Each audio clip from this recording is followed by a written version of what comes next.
নমস্কার বন্ধুরা, ভারতের সাথে খেলতে আসা ভারত বিরোধী গ্যাংয়ের আরো এক উইকেটের পতন হলো গতকাল। ভারত বিরোধী গ্যাংয়ের সবচেয়ে বড় খেলোয়াড় জো বাইডেন তো আগেই রিটায়ার্ড হার্ট হয়ে গেছিল, আগামী 20 তারিখে সম্পূর্ণ আউট হয়ে যাবেন। আর অন্যদিকে বয়কট ভারতের স্লোগান দিয়ে ক্ষমতায় আসা মালদ্বীপের প্রেসিডেন্ট মোহাম্মদ মইজু এবং চীনের বিচারধারার সাপোর্টার শ্রীলঙ্কার রাষ্ট্রপতি দিশানায়েকে আগেভাগেই ভারতের সাইডে এসে নাম লিখিয়ে নিয়েছে।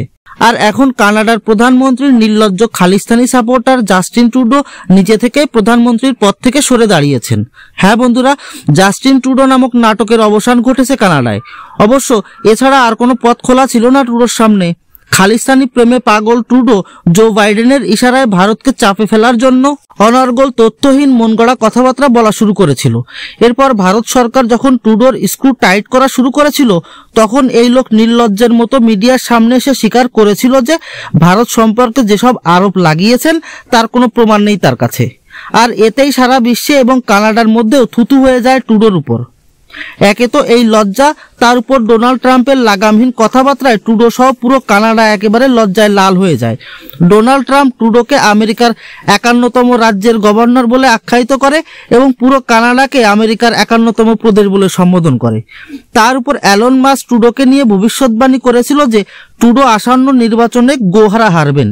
চৌতরফা অপমান, নিজের পার্টির সাংসদদের ধিক্কার, দেশের জনগণের গালাগালি শুনতে শুনতেও ট্রুডোর লজ্জার ঘোড়া ভরছিল না। অবশেষে সৃষ্টিকর্তার অশেষ কৃপায় ট্রুডোর বুদ্ধি খুলেছে এই ভেবে যে ভালোই ভালোই পথ থেকে সরে না দাঁড়ালে হয়তো গণধোলাই খাওয়া লাগতে পারে। তাই তো কাল চোখ থেকে জল গড়ানোর নাটক করে অবশেষে নিজের রিজাইন দেওয়ার ঘোষণা করে দিল ট্রুডো। অবশ্য ফিরে যাওয়ার সময় চোখ মেরেছেন কিনা সেটা এবার আর ক্যামেরায় ধরা পড়েনি।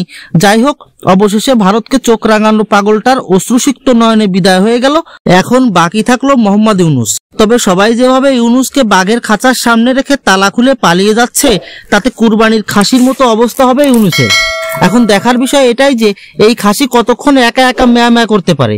এ বিষয়ে আপনাদের মতামত কমেন্ট করে জানাবেন। ধন্যবাদ।